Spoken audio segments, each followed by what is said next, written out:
Right, we got another prisoner rewatch. As always, check the links in the description box if you want to watch this episode. I will make sure that it's linked there. We'll get right into it. This is episode number 14, titled Living in Harmony. Original broadcast date was December 29th, 1967. Director of this episode is Dave Tomlin. In this episode, we have David Bauer as the judge / number 2. Alexis Kaner as the kid. Is also number 8. And Valerie French plays Kathy. Is also known as number 22. The regular opening sequence for the show is missing from this episode. Instead, we get number 6, Patrick McGoohan's character here, turning in his badge and gun and resigning from his job as sheriff, or is he marshal? Sheriff or marshal? I don't know. I don't remember.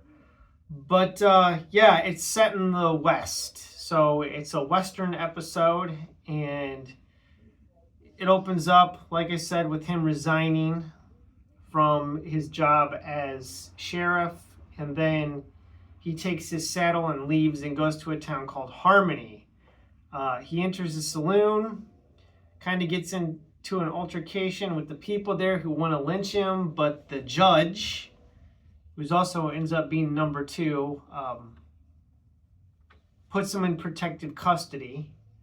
And then Kathy, who is a saloon girl there, her brother is lynched in order to satisfy the mob's, lust for a hanging, I guess. They just want to hang somebody. So Valerie French here, Kathy, right? Kathy, she comes to the jail where number 6 is being held and gets the keys and lets him out.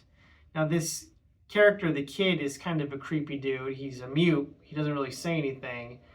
And I think he's pretty great. I think that this character is really menacing, spooky. Yeah, it's a bizarre episode for sure. And number 6, he gets out of the jail and he wants Kathy to come with him, but she instead gets, she gets apprehended and taken to trial. She's basically in trouble for breaking out number 6. And number 6 agrees to take up the badge if they'll let her go.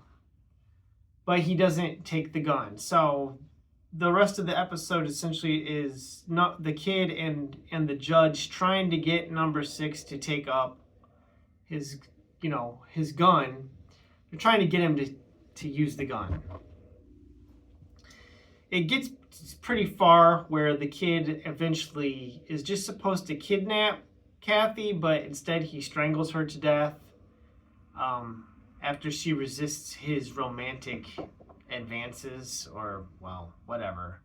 She bites his lip and then he kills her, which that triggers number 6 to then get his gun and then to Western style in a quick draw, bang, shoots the kid.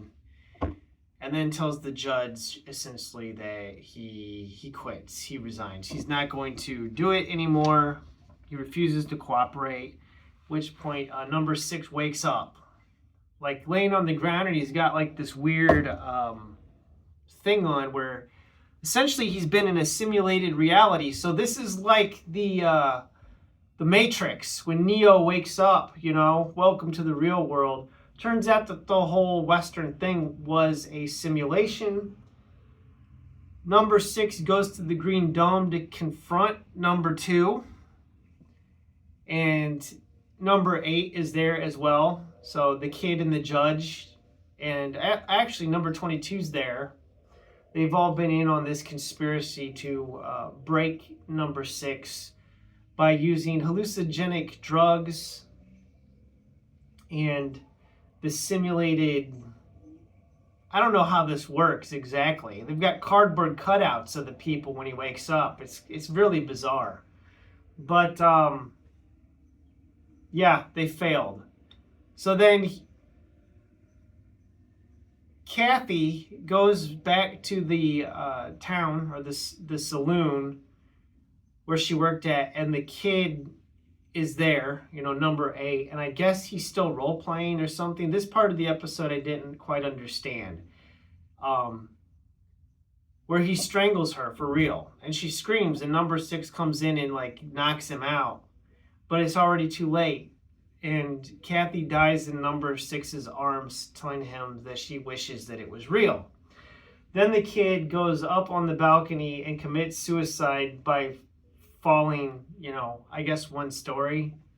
Would that actually kill you? I suppose it could if you landed on your neck or something. I don't know. It's kind of a weird ending, but the episode was pretty interesting from the standpoint of Patrick McGoohan wearing a cowboy hat and being a Western hero, or anti-hero. I don't know. I like Westerns, so I thought this one was pretty interesting. It does have a few things that don't make sense, like the ending, but overall, I like this one quite a bit. It was different. It was weird.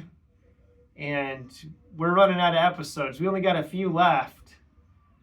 But, from the standpoint of, like, this was the Matrix before the Matrix, it's really, it just shows you, like, how ahead of the time or ahead of the curve this show actually was.